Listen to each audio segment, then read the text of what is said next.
Bonjour, bonjour, bonjour, bien-aimés en Christ, soyez bénis dans le précieux et beau nom de notre Seigneur Jésus-Christ. Nous sommes connectés à la source d'eau vive. Ce sont des dimensions différentes ou des connexions à Dieu différentes, mais ce sont des temps de dépôt, hein, des temps où le Seigneur nous ouvre son bon trésor. Et nous avons commencé à faire une réflexion sur la grâce. Généralement, nous entendons parler de la grâce dans la Nouvelle Alliance, dans le Nouveau Testament. Et après le passage physique de notre Seigneur Jésus-Christ, nous entendons parler de la grâce avec l'enseignant, hein, l'apôtre Paul, qui a vraiment développé la question de la grâce avec tous les autres, Pierre et tous ces piliers-là de la parole. Et le Seigneur m'a envoyé dans ce challenge-là de présenter la grâce déjà à partir de l'Ancien Testament, que la grâce était déjà disponible. Il est important de savoir, quand on prend Éphésiens chapitre 2, le verset euh, voilà, 2 à 10, nous sommes sauvés par le moyen nous sommes sauvés par la grâce, par le moyen de la foi, voyez-vous. Voilà. Nous sommes sauvés par grâce, par le moyen de la foi. Donc la grâce, c'est le fait que Dieu est pourvu à toutes choses. Et tout, c'est tout.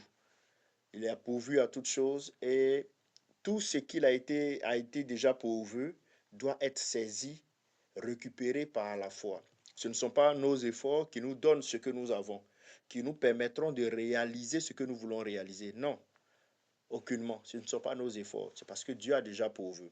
Et moi, maintenant, je suis en train de démontrer que cette vérité-là de la nouvelle alliance apparaît aussi dans l'ancienne alliance. Dans l'ancienne alliance, c'est vrai que sous la loi, euh, il fallait avoir, par obéissance à la loi, certaines choses. Mais quand on étudie, on voit que la grâce avait déjà pourvu. Grâce avait déjà pourvu. Et nous avons fait la première partie, hein, il y a 2 jeudis de cela, connecté à la source d'eau vive, un jeudi avant le jeudi de la guérison. Et aujourd'hui, nous allons poursuivre avec la deuxième partie, enseignement 2, que j'intitule les bénédictions de l'Alliance. Et donc la thématique principale, c'est la grâce à la lumière de Deutéronome 28. La grâce à la lumière de Deutéronome 28. Je vous ai expliqué que Deutéronome 28, il y a deux parties. Les 14 premiers versets parlent de bénédiction, et les 45 autres versets qui arrivent parlent de malédiction. Parlent de malédiction. Mais nous allons voir la grâce à la lumière de Deutéronome 28. Donc aujourd'hui, l'enseignement va porter sur la bénédiction de l'alliance. Il faut bien comprendre. Parce que quand vous voyez, le Seigneur me faisait cette petite révélation-là. Nous tous, à la lecture de la Bible, il y a des passages de vous à moi. Il y a des passages on s'est dit ça là, on dirait que c'est pas bien, c'est pas inspiré. Vrai ou faux? Il y a des passages comme euh, la généalogie, où on va citer le nombre d'enfants, on va citer la population qui est sortie, ils étaient combien. Pourquoi est-ce qu'on se dit cela? Parce que c'est fastidieux, voyez-vous. C'est fastidieux, c'est difficile à lire. Donc les gens n'aiment pas lire Lévitique, ils n'aiment pas lire le livre des Chroniques. Mais bien aimé, la Bible, on dit elle est inspirée. Donc de la même manière tu aimes Matthieu 6, 33. Ou bien de la même manière, tu aimes Matthieu 7, 7. Cherchez, vous trouverez, demandez, voilà. C'est la même manière, Lévitique là aussi a été inspiré. De cette même manière. Donc, toute la Bible a été inspirée. Les 66 livres ont été inspirés. Donc, il n'y a pas un qui est plus important que l'autre. Je demandais à une de mes filles que j'encourage à lire toute la Bible. J'attendais qu'elle s'exprime. Euh, je lui ai dit, il faut lire la Bible. Et je lui ai dit, commence par Genèse. Elle a commencé. Après, j'ai vu qu'elle était zélée. Et peu de temps après, je ne l'entends plus. Donc, dernièrement, je la relance. Elle me dit, bon, papa, j'ai laissé Ancien Testament. Je suis allé lire le Nouveau Testament. Voilà, là-bas, c'est un peu plus facile. Pourquoi? Parce que dans notre tête, on se dit que avec certains enseignants qui disent, bon, pour l'affermissement d'un nouveau chrétien, il faut lui donner le Nouveau Testament, tout et tout, tout et tout. Moi, je ne partage pas cette stratégie-là. Je ne partage pas cette stratégie. Toute la Bible a été inspirée de Dieu. Donc, toute la Bible est utile. Toute la Bible est utile. Voilà. Toute la Bible est utile. C'est vrai, on parlera de stratégie de lecture. Ok, si vous voulez. Mais toute la Bible est utile. De la même manière, il y a un verset préféré que tu aimes. Tous les autres doivent être tes versets préférés. On a tellement souffert de certaines confessions religieuses qui ont pris des parties de la Bible, qu'ils respectent et donnent des enseignements, influencent des nations, et puis d'autres parties de la Bible qui ne respectent pas, mais ça part de là. Il faut respecter toute la Bible. Donc, allons-y, revenons. Hein? Deutéronome 28. La dernière fois, nous avons parlé des deux premiers versets. Aujourd'hui, nous allons surfer sur les versets 3 à 14, hein, parlant de la bénédiction. Donc, les bénédictions de l'Alliance. Prions. Excellent Père, nous bénissons ton Saint-Nom, nous te rendons toute la gloire. Merci pour ton esprit. Merci pour ta présence. Merci pour ce que, Père, tu vivifies notre être. Parce que ta parole est esprit et vie. Qu'elle nous soit communiquée. Que nous soyons affranchis de nos limitations afin que nous puissions avancer en autorité, en victoire. Tu as fait de nous plus que vainqueurs parce que nous avançons avec ta victoire. Tu as fait de nous, Père éternel Dieu, un sacerdoce royal, une nation sainte, un peuple racheté.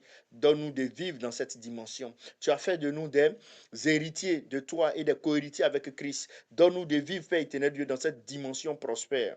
Sois élevé, Dieu de gloire, Jésus, c'est en ton nom que nous avons prié. Amen. Le verset 2 de Deutéronome 28.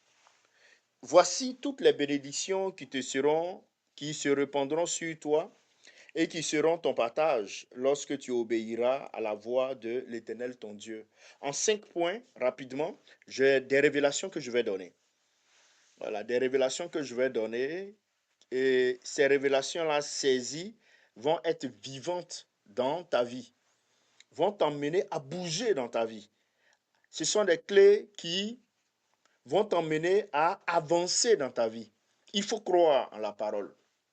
Il faut croire en la grâce et saisir ce que la grâce a libéré par la foi. Voyez-vous. Donc, après avoir posé le fondement de la grâce sur les deux premiers versets, versets 1, 2, qu'est-ce que Moïse fait dans Deutéronome 28? Il présente maintenant les bénédictions que Dieu promet à Israël dans le cadre de l'alliance mosaïque, ainsi appelée. Bien-aimés, les bénédictions, ce ne sont pas une liste de récompenses arbitraires, aucunement. Elles révèlent le cœur de Dieu. Le cœur de Dieu envers son peuple. Ces bénédictions-là montrent ce qu'une vie vécue sous la faveur de Dieu pourrait produire. Regarde, comprenez la dynamique. Les bénédictions dans Deutéronome, le but, c'est vrai, il fallait respecter la loi, mais il est dit,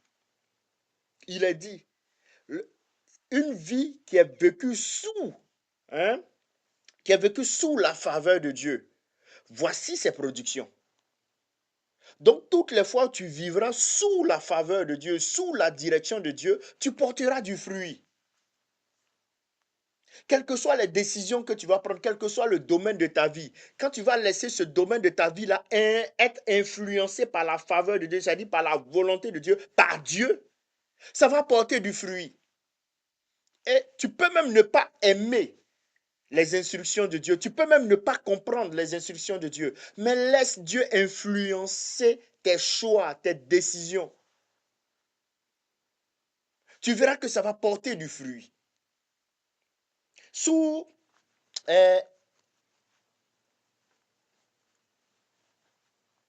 allons dans cette dimension-là, de comprendre qu'il est essentiel de lire ce passage-là de Deutéronome 28 à la lumière de toute la révélation biblique.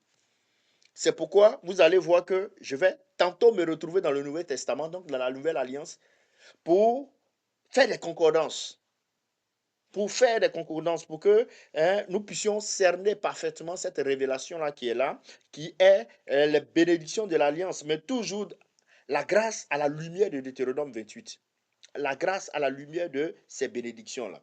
Sous l'Ancienne Alliance, les bénédictions étaient quoi? Principalement liées à l'obéissance à la loi. Tu veux être béni, il faut respecter la loi. Et concernait aussi souvent des réalités, toutes les bénédictions sont des réalités terrestres. Prenez des versets 3 au verset 14. Ce sont des bénédictions liées à la terre, ce sont des bénédictions liées aux récoltes, ce sont des bénédictions liées à la prospérité de tout le peuple, donc dans la dimension nationale. Ce sont des bénédictions en termes de paix, ce sont des bénédictions en termes de victoire sur l'ennemi, voyez-vous, donc des victoires militaires. Donc tout ça est terrestre. La loi nous emmenait à avoir des bénédictions terrestres.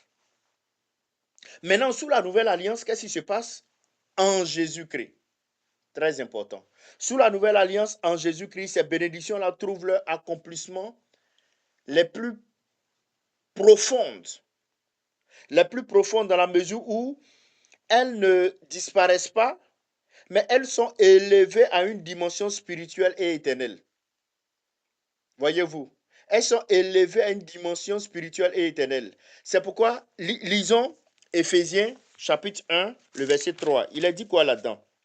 Dans Éphésiens chapitre 1, le verset 3, il est dit, « Béni soit le Dieu et Père de notre Seigneur Jésus-Christ, qui nous a bénis de toute bénédiction spirituelle dans les lieux célestes en Christ. » En Christ. Sachant que les bénédictions liées à la loi nous envoyaient vers des bénédictions terrestres, mais les bénédictions liées à la grâce nous envoient dans les bénédictions célestes. Il faut comprendre la Bible, bien-aimés. Et quand vous avez compris cela, vous allez voir que la dimension spirituelle influence toujours la dimension matérielle. Donc si tu es spirituellement béni, dans la dimension physique, implicitement, cela va apparaître. C'est pourquoi la Bible te dit, prospère comme prospère l'État. 1 Jean 3, prospère comme prospère, mon bien-aimé, prospère comme prospère l'état de ton âme.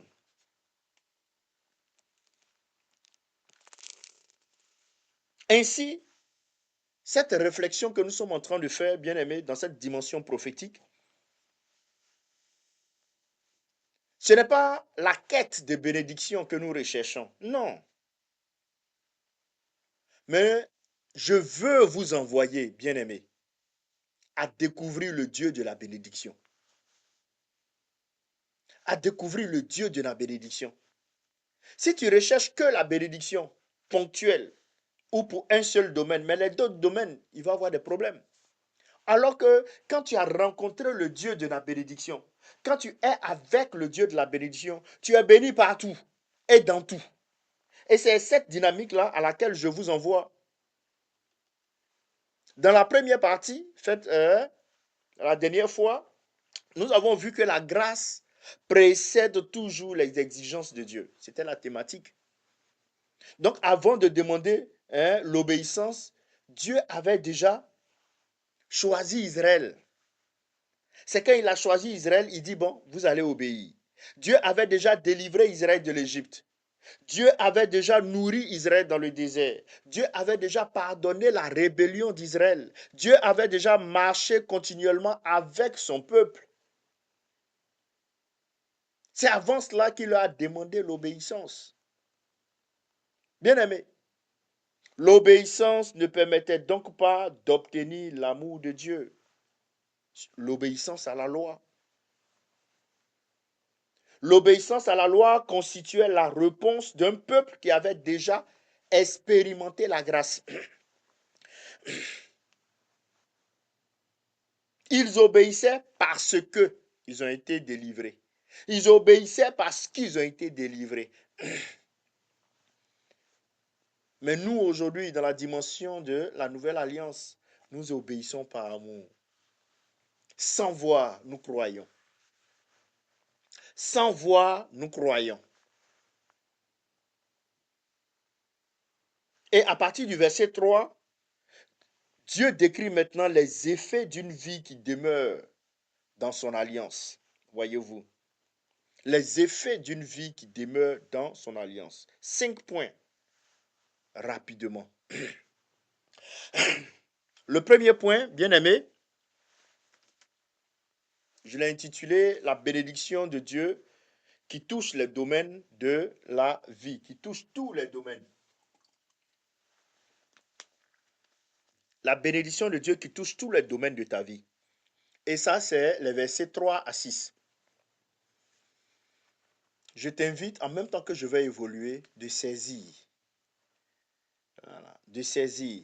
Dieu, tu vas dire, Dieu, bénis-moi, bénis tel domaine, ouvre mes yeux, afin que je puisse voir quelle est l'attitude, quel est le comportement, qu'est-ce que je dois faire dans ce domaine-là pour réussir, parce que tu as déjà relâché la bénédiction dans ce domaine. Maintenant, quand tu ne vois pas la bénédiction dans ce domaine, demande à Dieu, je veux voir. Jean 8, 32, hein? Vous connaîtrez la vérité, cette vérité-là va vous affranchir. Donc, donne-moi cette vérité-là. Il faut saisir, il faut être alerte, il faut saisir. Bien aimé. Donc, nous sommes sur les versets 3 à 6. La bénédiction de Dieu touche tous les domaines de la vie. Tu vois, il dit, tu seras béni dans la ville et tu seras béni dans les champs.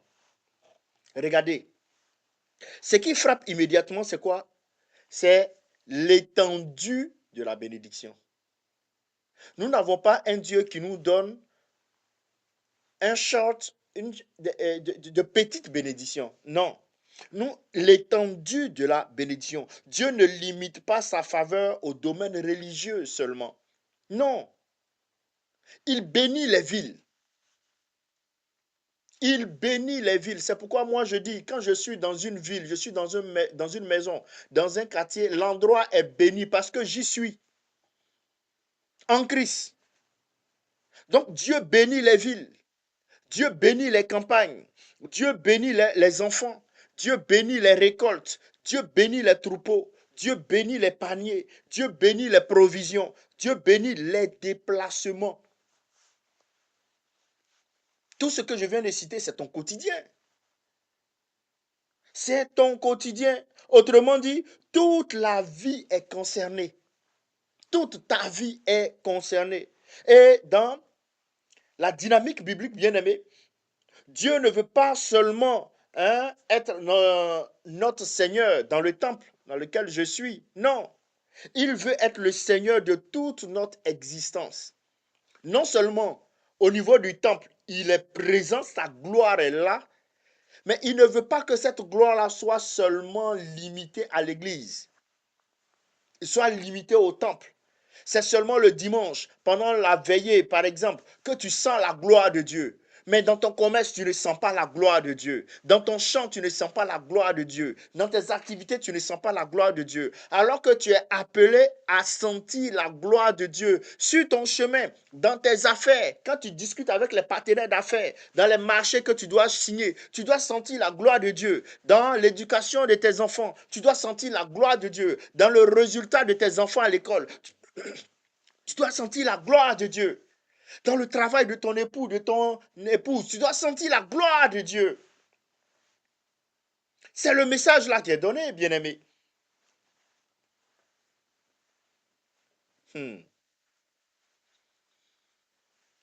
Voyez, je ne suis pas dans cette dynamique-là hein, d'une bénédiction qui consiste seulement qu'à amasser, à avoir davantage, à posséder davantage. Non. Je parle ici d'une bénédiction qui consiste à vivre sous la faveur de Dieu. À vivre sous la faveur de Dieu dans chaque domaine de sa vie. Bien-aimé, quand tu vis sous la faveur de Dieu dans chaque domaine de ta vie, tu ne pourras que porter du fruit. Tu ne pourras qu'avancer selon le temps de Dieu. Dieu a son temps. Tu n'es pas en compétition avec quelqu'un. Tu n'es pas en concurrence avec quelqu'un. Dieu a son temps. Marche sous sa faveur. Marche sous sa direction. Au temps convenable, tu verras le fruit germer. Au temps convenable, tu verras la graine qui semblait morte, produire des bourgeons. Au temps convenable, tu verras ce projet-là qui semblait un projet sans vie, revivre, vivre. Tu verras les portes s'ouvrir là où il y avait des limitations. Tu vas avoir des extensions, des ouvertures extraordinaires, des connexions pas possibles. Parce que tu marches sous la faveur de Dieu. En Christ, bien sûr. Bien-aimé, regardez, avec moi, vous pouvez témoigner. On voit au quotidien des chrétiens qui servent Dieu le dimanche. Le dimanche, il va chanter, la gloire de Dieu va descendre. Il va jouer des instruments, la gloire de Dieu va descendre. Il va prêcher, extraordinaire. Mais le dimanche, le lundi, c'est-à-dire dimanche, lundi, les jours sont collés. Hein. Il a oublié Dieu. Le lundi, arrivé au travail, si on te dit que c'est le gars là qui a chanté hier à l'église, tu as dit non, c'est pas lui. Si on se dit que c'est ce prédicateur-là qui a prêché hier à l'église, tu as dit non, c'est pas lui. Mais dimanche, il était dans le service. Il était dans l'adoration. La gloire de Dieu était là, c'était manifeste. Et le lundi, il a oublié Dieu. Deutéronome 28 rappelle que Dieu désire être présent. Pas seulement à l'église. Pas seulement à l'église. Dieu veut être présent. Que sa gloire, de la même manière à l'église on chante et puis tu tombes, si tu veux, je ne sais pas, tu tombes sous l'onction, tu sens la gloire de Dieu, tu sens la présence de Dieu. Dieu veut que ce soit pareil dans le foyer. Dieu veut que ce soit pareil quand tu es au travail. Dieu veut que ce soit pareil dans tes études. Dieu veut que ce soit pareil dans tes finances. Qu'on sente la gloire de Dieu dans tes finances. Il ne faudrait pas qu'à l'église, ce soit waouh. Et puis dehors, tu es pauvre comme un rat d'église. Il ne faudrait pas qu'à l'église, ce soit waouh. Tu as la joie, tu as la vie à l'église. Mais quand tu sors de l'église, tu es dans une tristesse pas possible. Dieu ne veut pas que sa gloire soit seulement dans le temple. Il veut que sa gloire te suive. C'est en cela que Deutéronome 28, les versets 3 à 6, on te dit, il y a une extension. Dieu ne donne pas une bénédiction limitée, une bénédiction étendue, une largesse de sa bénédiction pour que, en plus du temple, ça sorte du temple pour te trouver dans les champs, pour te trouver sur la route, pour te trouver dans ton travail. Dieu veut que dans tes relations, la gloire, sa gloire soit manifeste. Bien-aimé, la grâce transforme toute la vie. Et là, nous sommes en train de voir la grâce à la lumière de Deutéronome 28. Et là, nous parlons, bien-aimé, de les bénédictions de l'alliance. J'ai dit 5 points que je vais développer rapidement. Le premier point, la bénédiction de Dieu touche tous les domaines. J'ai montré que ces domaines-là, ça part de la ville, à tous nos déplacements, à nos provisions et autres. Donc, bien-aimé, Dieu veut que de la même manière, le dimanche, tu es dansant. Le dimanche, tu es bien habillé. Le dimanche, tu es heureux. Le dimanche, tu sens la gloire de Dieu. Dans ton travail dehors, tu dois sentir la même chose et vivre la même chose. C'est ce que Dieu veut. Et quand vous prenez le psaume 1, les versets 1 à 3, on dit quoi? Un arbre qui est planté près d'un courant d'eau. C'est ça, hein? C'est l'homme-là qui demeure dans la parole. Il est comme un arbre qui est planté près des courants d'eau. Il porte les fruits en sa saison. Il porte les fruits en sa saison. Bien-aimé, quand l'homme qui demeure dans la parole devient comme un arbre qui est planté près d'un courant d'eau, vous verrez que il va pouvoir porter du fruit en tout temps. Donc, tu as besoin d'être connecté au Père. Tu as besoin d'être connecté à la parole. Tu as besoin d'être sous la faveur de Dieu. Tu as besoin d'être dans la grâce en Christ, manifestant la dimension de la foi. C'est-à-dire, tu marches dirigé par le Seigneur dans tous les domaines de ta vie. Et celui-là qui est comme cet arbre-là, planté près d'un courant d'eau, c'est celui-là qui a compris que la bénédiction vient de la communion avec Dieu. Toute communion avec Dieu porte du fruit. Toute communion avec Dieu porte du fruit. C'est pourquoi il dit aisément dans Josué chapitre 1, le verset 8. Mais il dit, si ce livre de la loi là ne s'éloigne aucunement de toi, que tu médites jour et nuit, c'est alors, c'est une conséquence nette, c'est alors que tu auras du succès. La prospérité, bien aimé, selon la Bible, découle d'une vie qui est nourrie par la parole. Si tu veux réussir, il faut lire la parole.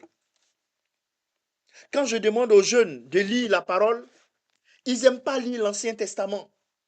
Ils veulent tous aller lire les actes, le Nouveau Testament, c'est fashion. Mais comme je vous l'ai dit dans mon introduction, le Seigneur m'a révélé, beaucoup pensent que c'est seulement Jean 3,16 qui a une parole révélée ou une parole inspirée. Non, Lévitique, Chronique, que tu n'aimes pas lire parce qu'ils vont citer généalogie, ils vont citer des chiffres, c'est difficile, c'est long. C'est aussi inspiré. Donc si c'est inspiré, c'est que c'est bon pour toi. C'est pourquoi je ne suis pas d'accord avec cette dynamique-là selon laquelle il faut donner seulement le Nouveau Testament aux gens comme ce sont de nouveaux chrétiens. Non, toute la parole est inspirée. Toute la parole est inspirée. Donc, tout est bon pour éduquer, tout est bon pour corriger, tout est bon pour aider quelqu'un à croître. Et quand vous êtes dans la parole, vous allez voir que quand tu comprends bien l'Ancien Testament, le Nouveau Testament est un peu plus aisé même à comprendre. En tout cas, pour ma part, pour la grâce que le Seigneur m'a faite, quand tu comprends l'Ancien Testament, tu sais pourquoi est-ce que maintenant, il ne faut plus tuer bélier. Et pourquoi est-ce qu'on tue bélier? Quelle est la grâce que le Seigneur t'a fait en t'épargnant maintenant d'aller chercher des moutons un peu partout pour les tuer? En t'obligeant à venir chaque fois faire des sacrifices, des sacrifices, des sacrifices. Mais il faut savoir d'où ça part. Jean 10, 10 nous dit quoi? Le Seigneur dit, moi je suis venu. Hein? Je suis venu pour que mes brebis aient la vie. Et l'expression qu'il utilise dans Jean 10, 10, il dit qu'elle est dans l'abondance. Quelle est la vie dans l'abondance. Donc le plan de Dieu, c'est que nous vivions dans l'abondance. L'abondance, ne voit pas cette abondance-là seulement dans la dimension matérielle. Dans tous les domaines de la vie, il doit avoir l'abondance. Le manque ne doit pas avoir de place en toi. C'est la Bible qui le dit. C'est la Bible qui le dit. Cette abondance-là dépasse les biens matériels. Dépasse les biens matériels. Elle désire une vie qui est pleinement restaurée en Christ.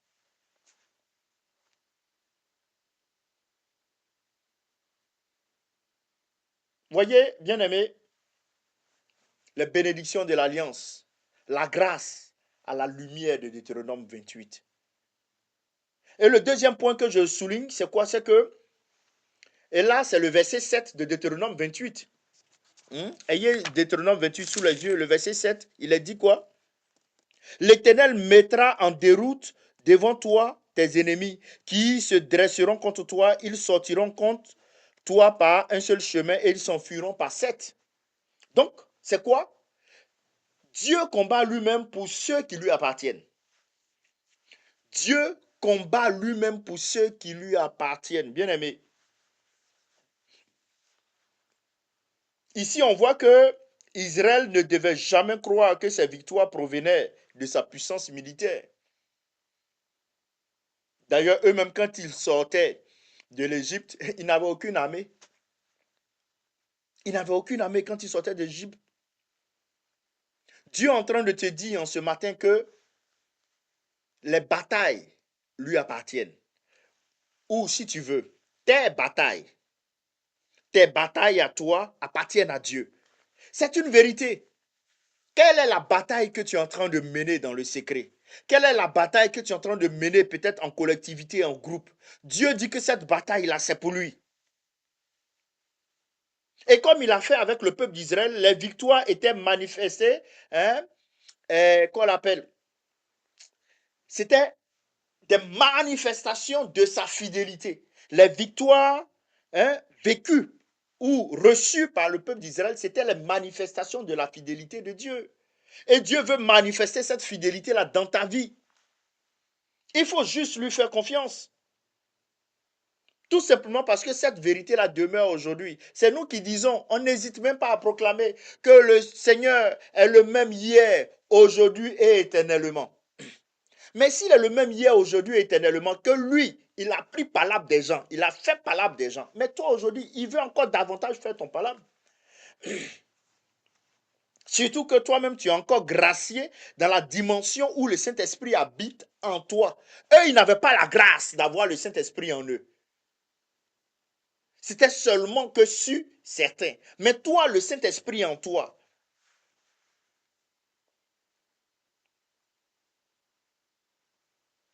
Voyez, notre combat est principalement spirituel. Oui,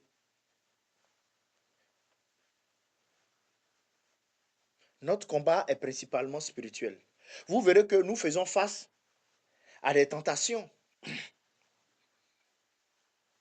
Tu fais face à des tentations. Tu fais face aux attaques de l'ennemi. Tu fais face au découragement, aux oppositions. Oui, bien-aimé, mais que nous dit la Bible? La Bible nous dit que Dieu promet toujours sa présence. Face à la tentation, Dieu promet sa présence. Face aux oppositions, Dieu promet sa présence. Face au découragement, Dieu promet sa présence. Face aux attaques, Dieu promet, les attaques de l'ennemi, Dieu promet sa présence. J'encourageais quelqu'un hier, déçu. Mais quand je lui ai rappelé que Dieu est présent avec lui, la conscience de la présence de Dieu dans la situation qu'il est en train de vivre, mais il a retrouvé de la force. Il a retrouvé de la force. Exode 14, 14 nous dit quoi? Gardez le silence. Je combattrai pour vous.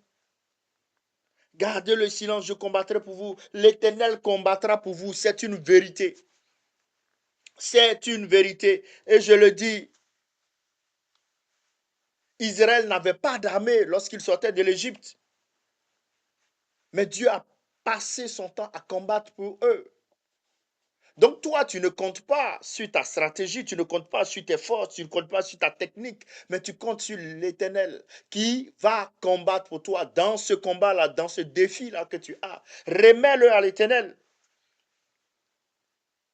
On connaît l'histoire de Josaphat dans 2 Chroniques chapitre 20. Lorsqu'il a placé les chantres, les musiciens, hein, il a placé l'adoration, la louange, hein, devant, hein, les militaires. Quelle stratégie? Ce n'est pas une stratégie normale. Tu vas en guerre et puis tu mets les chanteurs devant, les adorateurs devant. Non, on met des missiles sur eux. Mais c'était prophétique. On met les adorateurs devant, on met la louange devant. Et qu'est-ce qui s'est produit?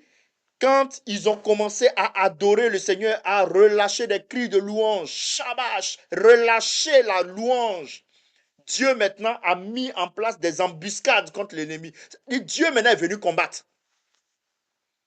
Et ce Dieu qui a fait ainsi, il le fait encore toujours aujourd'hui. Il le fait encore pour que nous puissions comprendre que la victoire lui appartient. Bien aimé, la louange précède le combat. Quand ça ne va pas, il faut louer. Pendant la prédication de Shabbat ici, c'est le message que le Seigneur m'a inspiré. Quand ça ne va pas, trouve la force en toi. Dis-toi qu'il faut louer. De la même manière, quand tu as faim, tu sais où se trouve le sac de riz, la bûchette d'allumettes, la marmite. Quand tu as des défis, il faut savoir que tu dois t'organiser dans ton fond intérieur pour rentrer dans un temps de louange. Tu vas voir ce que le Seigneur va faire. Tu vas voir ce que le Seigneur va faire. Il faut louer l'Éternel. Regardez, dans Romains 8, le verset 31, il nous a dit quoi? Si Dieu est pour nous, qui sera contre nous? Deux fois, on les cite, mais sans avoir la teneur, la quintessence, le pouvoir qui est à l'intérieur de ces paroles. Si Dieu est pour nous, qui sera contre nous? Et puis, on a une vie qui va à l'encontre de cette déclaration. Mais allez encore un peu plus loin. Ajoutez 6 versets. Romains 8, 37, il a dit quoi? Nous sommes, il dit, pas, hein? Je vais paraphraser, il dit, avec tout ceci, nous sommes plus que vainqueurs. Nous sommes plus que vainqueurs. Mais le plus que vainqueur, c'est qui? Le plus que vainqueur, c'est celui-là qui ne combat pas, mais qui reçoit les récompenses du combat. J'aime bien cette illustration-là. Regardez, un boxeur, il est sur le ring, en train de boxer. Il est malmené. Vous voyez les boxeurs sur les rings. Quand un combat s'est bien présenté, un combat de 12 rounds, ils ont fini les 12 rounds. Il est amoché. Son œil est enflé, sa bouche déchirée, avec du sang un peu partout. Mais on dit qu'il a gagné. Et il reçoit son chèque. Il a reçu son chèque, on est d'accord. Parce qu'il a été victorieux avec sa ceinture. Et quand il prend son chèque, il va rentrer chez lui à la maison. Arrivé à la maison, il va croiser son épouse. Elle va lui faire accolade, bienvenue, mon époux, vraiment félicitations pour le combat, tout et tout. Et puis, il tend son chèque à son épouse. C'est elle qui est plus que vainqueur. Je ne sais pas si vous comprenez. Elle n'a pas combattu. Elle n'a pas lancé coup de poing. Elle n'a pas fait de boxe. Mais elle a le résultat de ce combat-là. C'est elle qui est plus que vainqueur. Donc, Jésus dit que nous, là, nous sommes plus que vainqueurs. Parce que le combat qui se présente à nous, là, c'est lui qui va faire ce combat-là. C'est lui qui va prendre les coups. Ou, je mets à jour ma conjugaison. C'est lui qui a pris les coups. Il a gagné la victoire. Maintenant, la récompense de la victoire, là, il dit, c'est pour toi, mon frère. C'est pour toi, ma fille. C'est cette dimension-là que nous offre la grâce.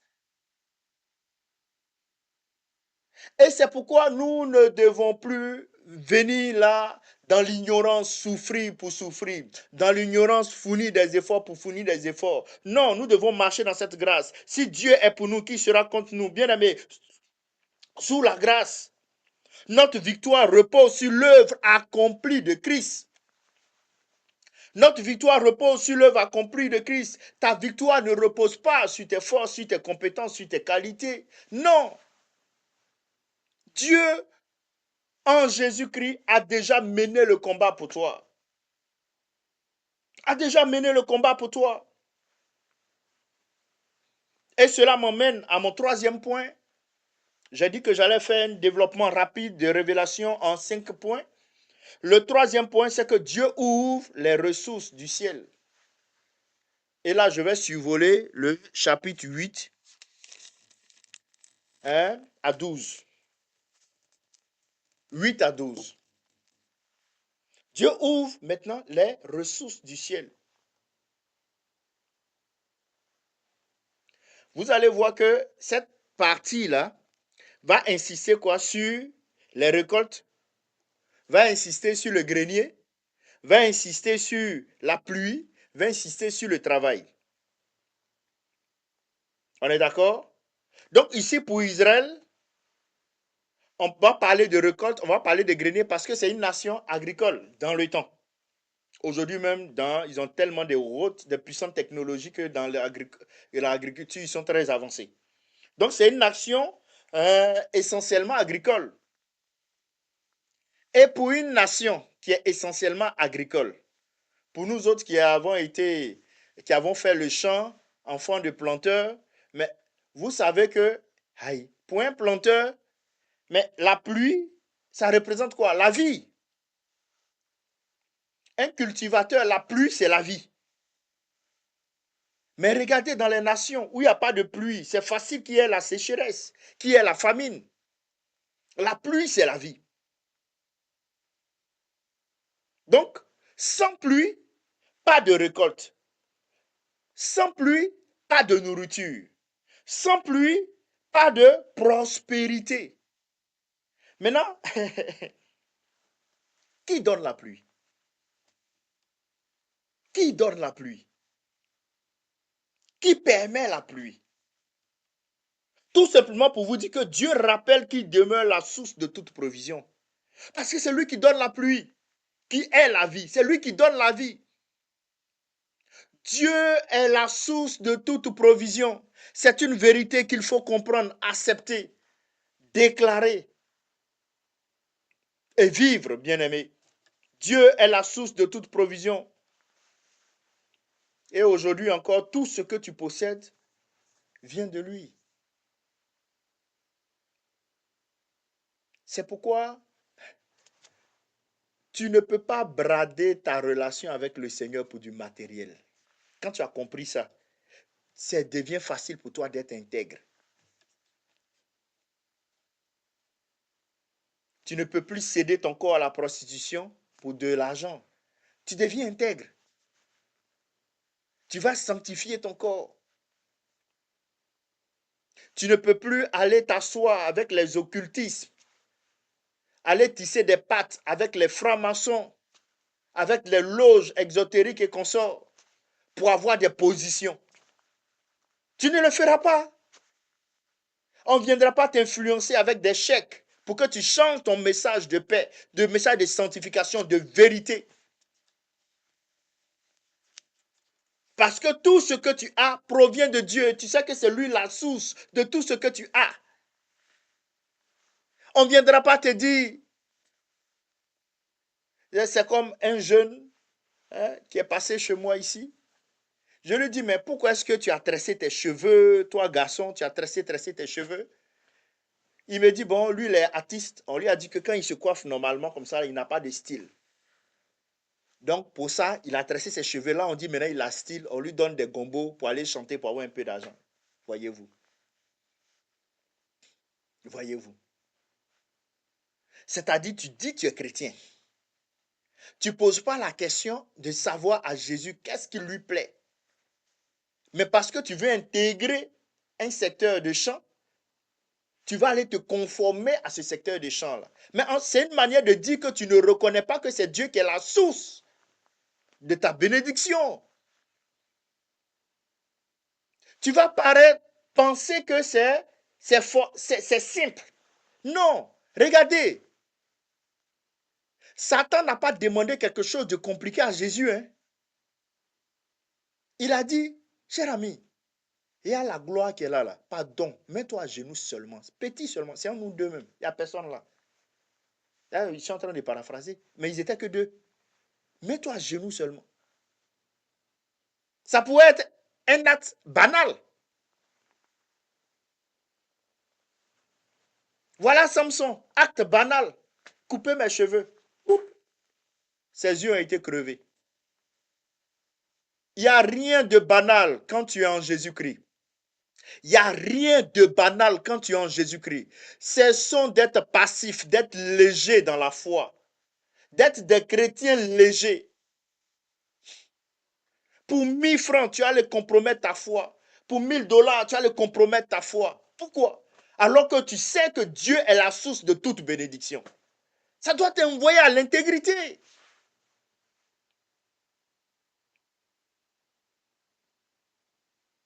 Voyez, Jacques chapitre 1, le verset 17 nous dit quoi?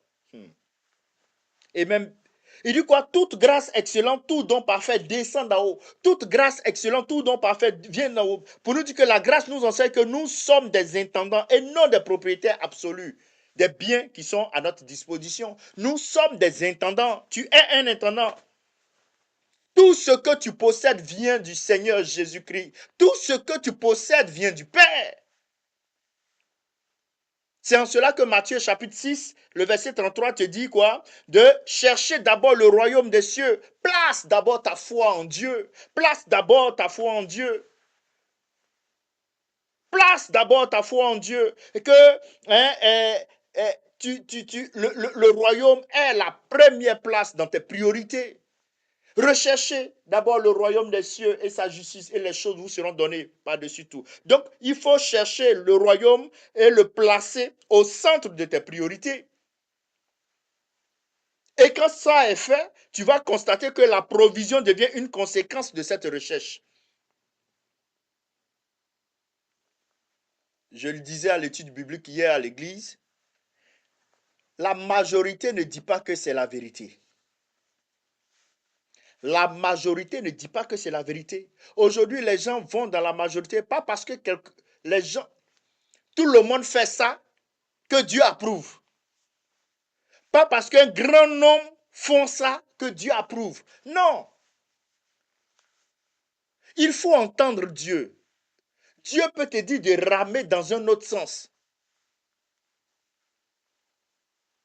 De ramer dans un autre sens.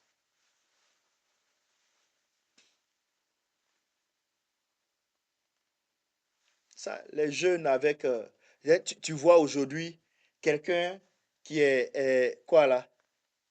Il suffit qu'il batte batterie seulement, il doit faire druid. Bon, ils vont dire c'est pas druid, que c'est lock. Parce qu'il tape batterie. Il joue piano, il doit faire ça. Non, moi dans mon église, je n'accepte pas ça. Si vous voulez, ne venez pas. Dans tous les cas, il y a trop d'églises. Tu vas couper tes cheveux. Ou tu vas sentir que vraiment l'homme de Dieu là, vous voyez mes deux fronts qui sont là, il y a un qui te guette. Non, c'est la vérité. Je demandais à un jeune, mais ça te coûte quoi d'être bien coiffé, d'être bien sobre? Non, c'est fashion. Il y a d'autres, ils vont venir même s'attacher. Il y a des garçons même qui vont porter ce que les femmes portent pour protéger leurs cheveux pour dormir. Les garçons vont porter ça aussi pour dormir. Et tu le vois, style efféminé. Aïe.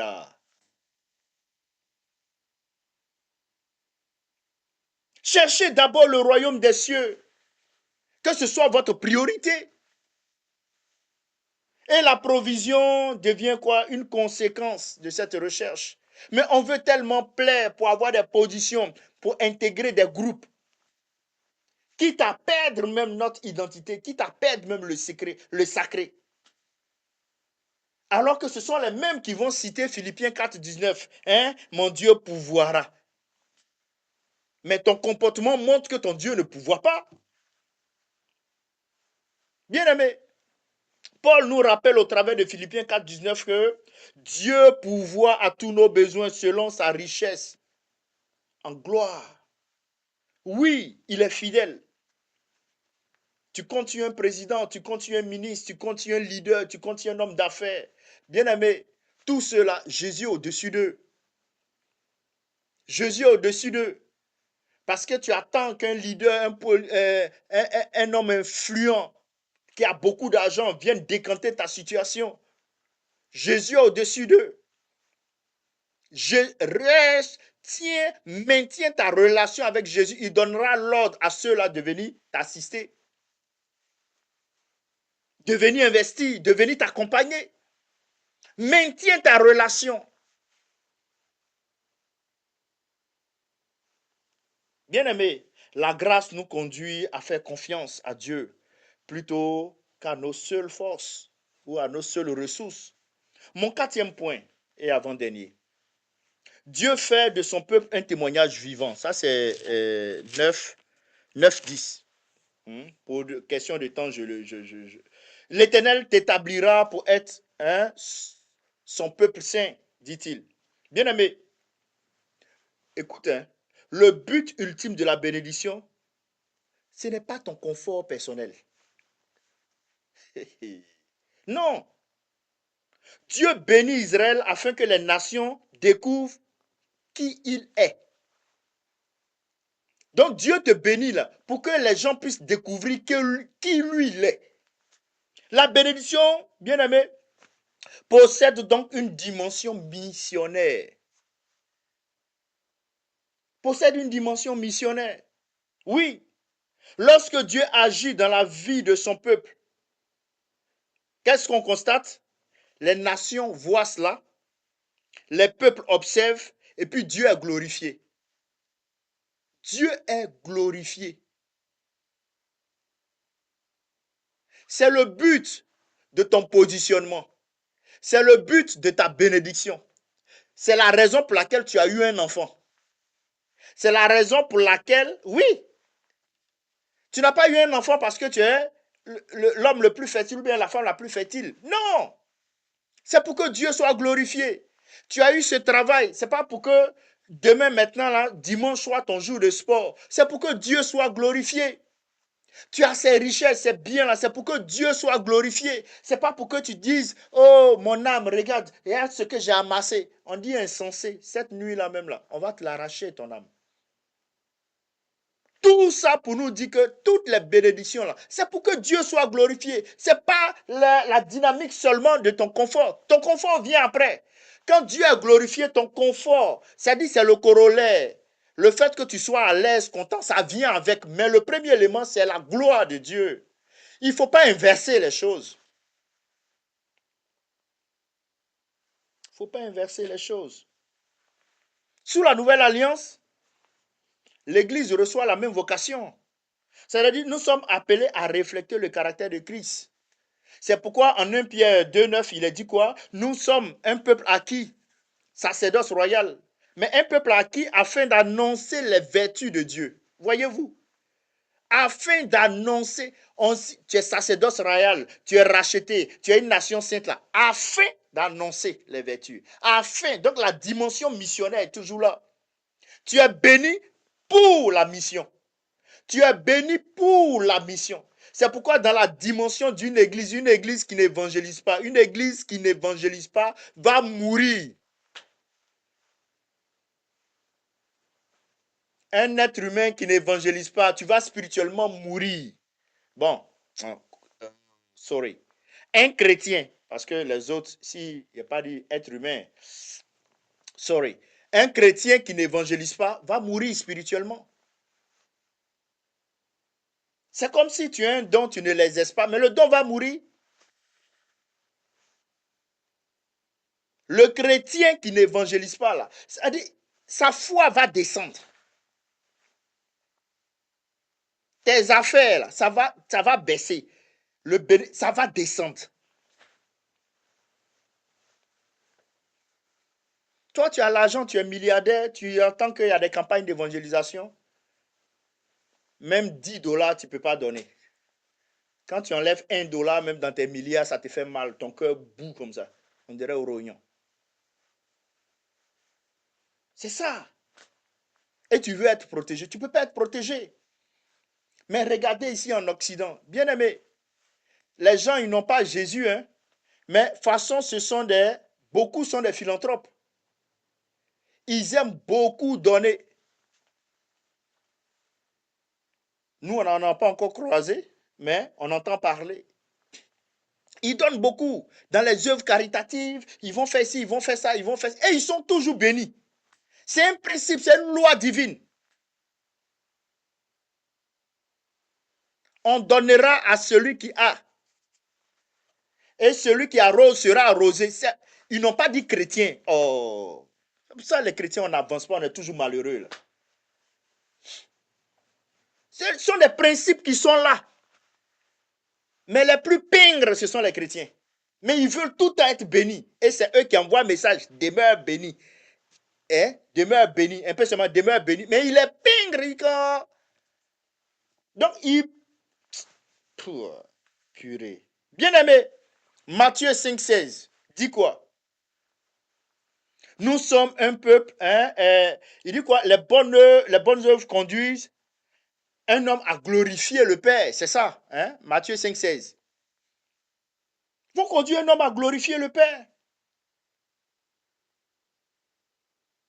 Ésaïe 61,3 dit quoi? Que La lumière de Dieu attire les nations. Hein?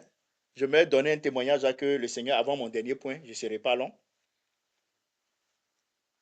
On me dit, je vais construire des hôpitaux, une école. Et quelqu'un dit, ah, prophète, je vais t'aider. Je dis, waouh, excellent. Il dit, bon, moi, je peux t'aider à avoir 1 hectare.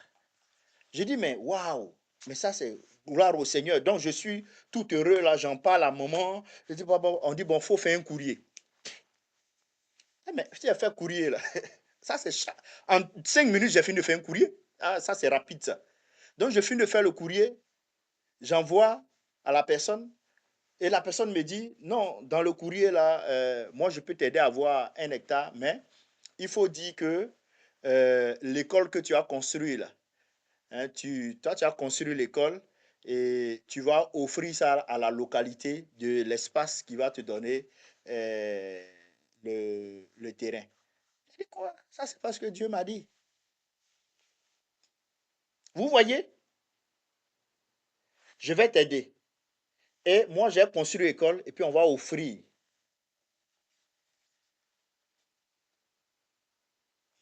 Faites très attention aux aides qu'on vous propose. Faites très attention aux personnes qui viennent vous proposer de l'aide. Et ces aides-là, généralement, viennent dans les moments où tu en as besoin.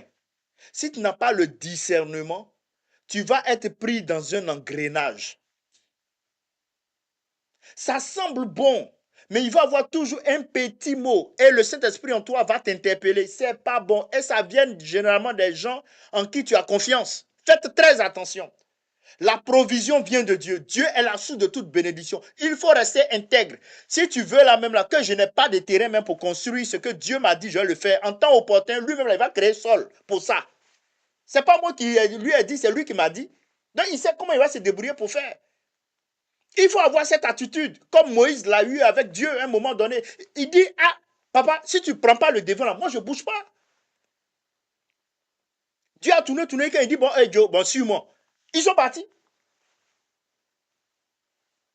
Mais Dieu te dit quelque chose. Et comme Dieu t'a dit, tu veux aller utiliser tous les moyens comme Abraham pour chercher à aider Dieu. Mais tu as te créé des Ismaël. Et malheureusement, bon, c'est que Abraham a vécu un peu la présence d'Ismaël et d'Isaac jusqu'à ce qu'il chasse Ismaël. Mais les conséquences là, il n'est pas là. Mon 5e point, Dieu élève son peuple pour accomplir sa mission. Dieu élève son peuple pour accomplir sa mission. Les gens viendront vous donner de l'argent parce que tu aides les gens. Mais avec pour plan de travestir ton message. Il faut refuser, même si ce sont des milliards. Il faut refuser dans le nom de Jésus pour être toujours intègre dans la sanctification. Ils viendront. Dieu élève son peuple pour accomplir sa mission. Voyez, cette déclaration est souvent utilisée pour parler uniquement de réussite personnelle. Non. On dit l'Éternel fera de toi la tête et non la queue. Généralement, c'est cette dynamique-là que nous présentons. Pourtant, le contexte dans lequel ça a été dit, cela signifie avant tout que Dieu voulait établir Israël comme une nation influente afin qu'elle manifeste sa justice et sa fidélité parmi les peuples.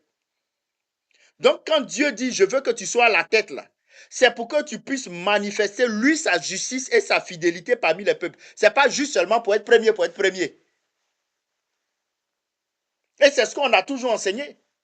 Non, vous serez à la tête, jamais à la queue. Nous, on va toujours être à la tête. Non, c'est pour que tu puisses manifester la justice. Donc, quand tu as été positionné à la tête, là, c'est pour que tu puisses manifester. Ce n'est pas juste pour aller être dans ta joie, là, dire que oui, moi aussi, j'atteins ce niveau-là. Et non, non, non, non, non, non. Tu dois manifester la justice. Tu dois manifester la fidélité de Dieu. C'est pourquoi tu as eu cette position-là. Donc, être à la tête ne signifie pas dominer avec orgueil, bien aimé. Cela, c'est exercer une influence qui est conforme au caractère de Dieu. Et dans le Nouveau Testament, cette influence-là s'exprime autrement. Comment? Elle passe par le service. Le plus grand parmi vous, c'est celui-là qui est le serviteur. Donc, elle passe par le service, par l'humilité, par la vérité, par l'amour. Bien aimé, Jésus a carrément redéfini la grandeur. Pour Jésus-Christ, la grandeur, c'est le serviteur. Pour Jésus-Christ, la grandeur, c'est le serviteur. Et on voit cela dans Matthieu chapitre 20, le verset 26 à 28. Il dit, le plus grand est celui qui sert. Et même Éphésiens chapitre 2, le verset 6 dit quoi? En Christ, nous sommes déjà assis avec lui dans les lieux célestes. Pour dire quoi? Que notre position spirituelle précède notre influence terrestre. Notre position spirituelle précède notre influence terrestre, bien aimé. Et je finis avec Colossiens chapitre 2, le verset 10. Qui dit quoi? Que nous avons tout pleinement en Christ. Donc tu vas être intègre, puisque tu as tout. Qu'est-ce qu'on va te donner qui va te changer? Notre identité ne dépend pas des circonstances. Ton identité, bien-aimé, ne dépend pas des circonstances. Bien-aimé, les bénédictions de Deutéronome 28 trouvent leur accomplissement en notre Seigneur Jésus-Christ. C'est pourquoi, je l'ai dit un peu plus haut, Éphésiens chapitre 1, le verset 3, béni soit Dieu qui nous a bénis en toutes sortes de bénédictions spirituelles dans les lieux célestes en Christ. Voyez-vous, tu es béni. Et là où Deutéronome 28 annonçait principalement les bénédictions liées à la terre promise, bien aimé, le Nouveau Testament révèle une bénédiction plus profonde. Une bénédiction plus profonde. Le pardon des péchés, c'est une bénédiction profonde. L'adoption comme enfant de Dieu, c'est une bénédiction profonde. Et ton adoption fait de toi héritier et co-héritier. C'est une bénédiction profonde. Le don du Saint-Esprit, la paix avec Dieu, la vie éternelle, l'héritage céleste, c'est une bénédiction profonde. Bien-aimé, cela ne signifie pas que Dieu cesse de prendre soin de nos besoins matériels. Mais tout simplement, il faut comprendre que la plus grande bénédiction est désormais Jésus-Christ. Est désormais Jésus-Christ. Quand tu as Jésus-Christ, tu as toute bénédiction. Tu as toute bénédiction. Bien-aimé, toutes les autres bénédictions découlent de notre union avec Jésus-Christ. Toutes les autres bénédictions découlent de notre union avec Jésus-Christ. Et j'aimerais que tu puisses appliquer cela à ta vie. Ces 5 points. Il faut chercher d'abord, bien-aimé, la présence de Dieu plutôt que ses bénédictions.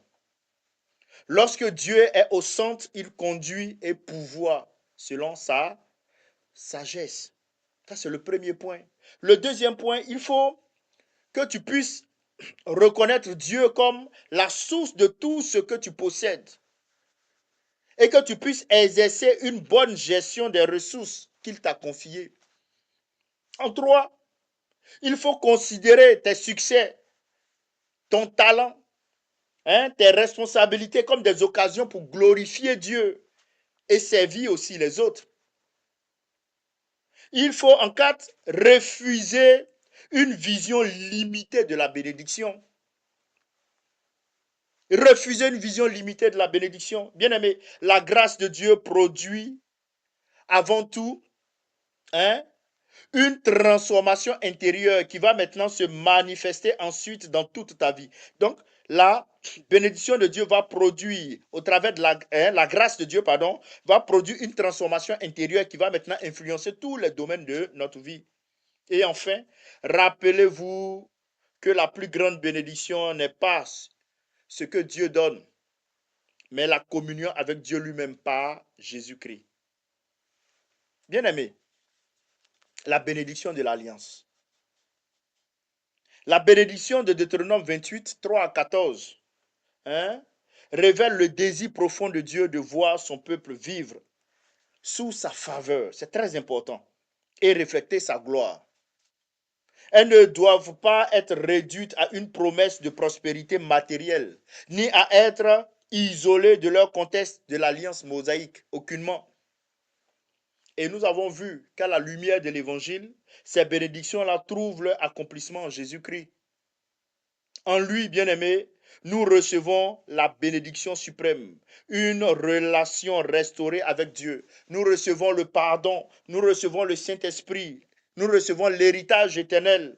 Et tu vois maintenant que les bénédictions visibles de notre vie deviennent alors notre expression de cette grâce reçue.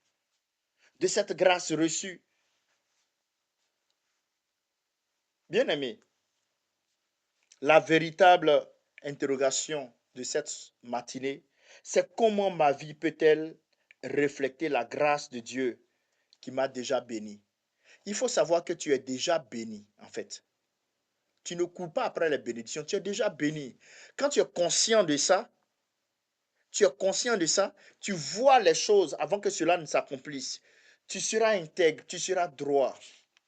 C'est ta responsabilité de marcher dans l'intégrité, dans la droiture, de refléter la fidélité. Hein? Quand Dieu dit tu seras à la tête, c'est pour que tu puisses refléter sa justice, sa fidélité. C'est pas pour que tu sois content pour dire que non, toi tu as atteint ce niveau. Aujourd'hui, tu vas voir sur les réseaux sociaux, les gens vont mettre une image de leur passé, ils vont mettre une image de leur futur, bon, de leur présent, hein? Et puis se donner la gloire. Non, non, non.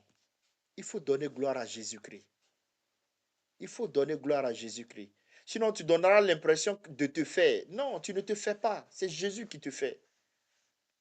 Que le Seigneur nous bénisse. Que sa grâce, sa faveur soit notre partage. Bien-aimé, tu vas bénir l'Éternel, ton Dieu, pour sa faveur, sa grâce. Tu vas lui dire, Seigneur, hein, je veux manifester, je veux vivre l'alliance. Hein, je veux vivre ces bénédictions-là de l'alliance.